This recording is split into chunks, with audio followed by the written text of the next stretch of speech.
Section 4.1 is the quadratic function.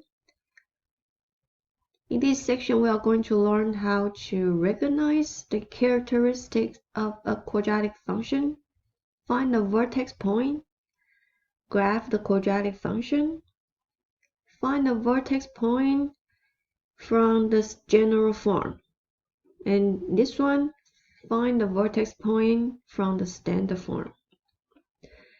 And the last thing is using the quadratic function to solve for the maximum and the minimum.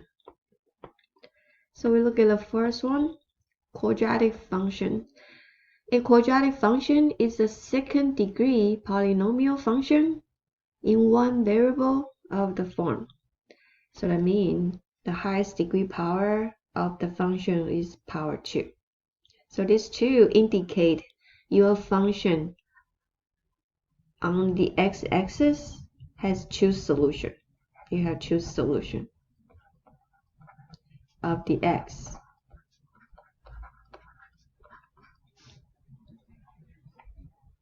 So when you have the function model has ax squared plus bx plus c, we call this is the general form.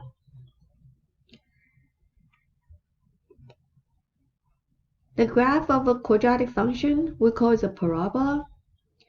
A cup-shaped curve that opens either upward u or downward u depends on the a value you have. So when you have a positive parabola or positive quadratic function, the curve is facing up. With a negative quadratic function, for example, -2 here, then you'll have a down parabola. The domain of this graph, the domain is all the number on the x-axis, right? So it will keep going left forever on the x-axis. It will continue go to the right-hand side forever on the x-axis. So the domain has all real number. Range, the lowest point on the curve is -4. And we use a bracket because we treat this point as an endpoint. The highest point on the curve, it will go forever on the y-axis. So that's why we put a range has a bracket -4, comma, infinity, close. If you look at this graph, the domain on the x-axis will be -infinity, comma, to the positive infinity. The range, when we look at the range, we always look at the most down y-axis, which means the lowest y up to the highest y. So the lowest y, since the end of the curve, they have the arrow sign. That means you will going down forever. So the range has -infinity, comma, the highest point on the graph will be this point, which is y equal 5, and we use a bracket to round the 5.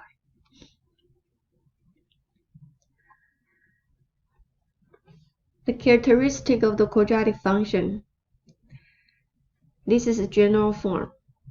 So you will have x squared minus 3x minus 2x minus 3. You will have the 3 term. Or you have the -2, right? Your leading coefficient, we call this number is a leading coefficient. Leading coefficient.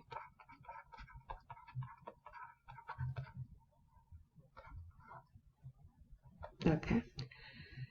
So the leading coefficient will give us the idea the parabola is facing up or facing down. When a is bigger than 0, it's open up. A is less than 0, open down. The vertex is the turning point of the parabola. So if you look at this function, the vertex point, we apply with the formula to solve it, to find the vertex point. It is 2. This is x, this is y. And we will give the formula in the next section. The minimum or maximum depends on the shape or the open direction of your parabola. We will give the name as a minimum or maximum. When you have the parabola is facing up, that means you will have a minimum on your y-axis.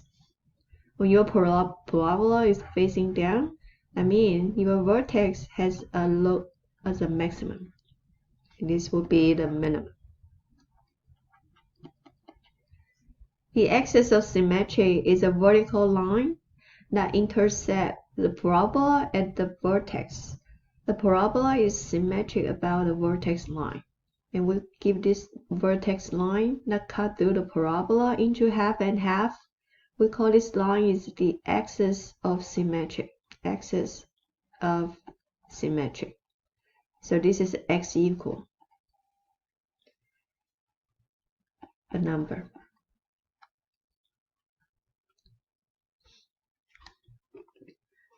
Find the vertex of a parabola whose equation is in the standard form. This is a standard form, but they give another name. We call it a vertex form. Vertex form. I like to go with the vertex form because it's easier to catch that the pattern of the function itself. But when you work on your web design, you might see the standard form. So from the standard form, the pattern of the function, they take out the coefficient number a outside, and then has a parenthesis that cover the x plus minus a number, and then do the square, and outside of the parenthesis they add or subtract another number. So this number inside of the parenthesis, the h value, we call this is a vertex. Vertex on x-axis. The k value here, that represents the vertex point on the y-axis. Vertex on y. So combine the h comma k, it's a vertex point. This is your vertex. And keep in mind, your h value, you always take the opposite. Take the opposite of the h value to represent your vertex point. And the k, whatever you have here, that will be your k value. But your h, you take that point, always go with the opposite direction. Your opposite h from here. In other words, when you reflect the h value back to your function, you take the opposite value as well. So here, vertex point is h. When you reflect this h point back to the function, you write down the x minus h. When your vertex point has negative h comma k, when you reflect this point back to the function, it turns to the x plus k. So we look at the example. Find the vertex of the graph of each quadratic function. So both of the form, they are the standard form, which is the vertex form. So with the standard form, we can easily to find the vertex point just from the pattern of the structure of the function. So here, this will be your h value. This will be your k value. So finding the vertex point, vertex at h comma k, right? And because the h here has a negative 3, so we always take the opposite value of this point to record that point into your vertex point. So negative 3, when I take the opposite value, it turns to a positive 3. K, whatever it is, whatever it is. Look at the B. This one, this is H. This is K. So your vertex point is negative 2 because we take the opposite value. And the K, since it's negative 4, we just write down the negative 4. So this is your vertex.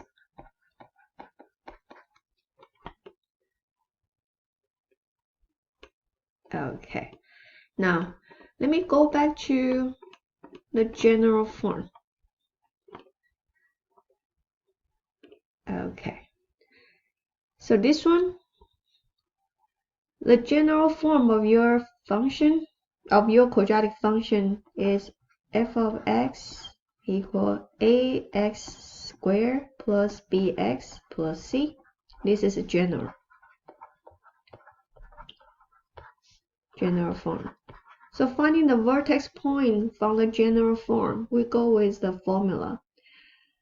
So finding the vertex point on the x-axis, which is this is h point.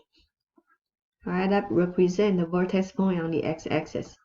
So this point, you can find this point from negative b over 2a. So b is your middle term, the coefficient number of your middle term. A is the leading coefficient term. So when you use a negative b divided by 2a, you will find the vertex point on the x-axis, which is your h value. Finding the k value, that is your vertex point on the y-axis. So finding this point, we just simply to substitute your vertex point on the x-axis back to the function, and then the result will represent your vertex point on the y. Okay. So we will have the example to work on the general form later on. Now we work on this one, graph a quadratic function. The strategy for graphing a quadratic function, we need to determine the parabola is open up or open down. You need to find the vertex point first, find the x-intercepts, finding the y-intercept, identify one additional point on the graph, and then draw a smooth curve through the point to finding step from 2 to 5. Alright, we practice. So graph the quadratic function. The first thing is determine the open direction. Since this 2 is a positive, right? So we know this is up parabola, facing up parabola. Now we find the vertex point. This is a standard form. The vertex point of this function is, this is your h, which is negative 1. And the k value is negative 8. This is a vertex point. Finding the x-intercept. So the x-intercept, we always let a y equals 0. Let a y equals 0. So that means I let the function f of x equals 0. So write down 0 is equal to multiply x plus 1 squared minus 8. Let me switch the order of this function. So I will have 2. I'm going to extend the x plus 1 squared, which is I have x plus 1 multiplied by x plus 1 minus a equals 0. So multiply these two, I get an x squared plus 2x plus 1 and minus a equals 0. So 2x squared plus 4x plus 2 minus a equals 0. Since they all have a factor of 2, by the way, I need to combine these two, right? Since these three terms, they all have the factor of 2, I'm going to divide by 2. So I'll get an x squared plus 2x minus 6 minus 3 equals 0. Now from here, I find the factor form. So 1 multiplied by 3, I can get a 3. In order to get a middle term, it's a positive 2. That means bigger number is a plus, small number is a minus. So that equals 0. So from here, I saw the x-intercept at 1 or x-intercept at negative 3. So this is x-intercept.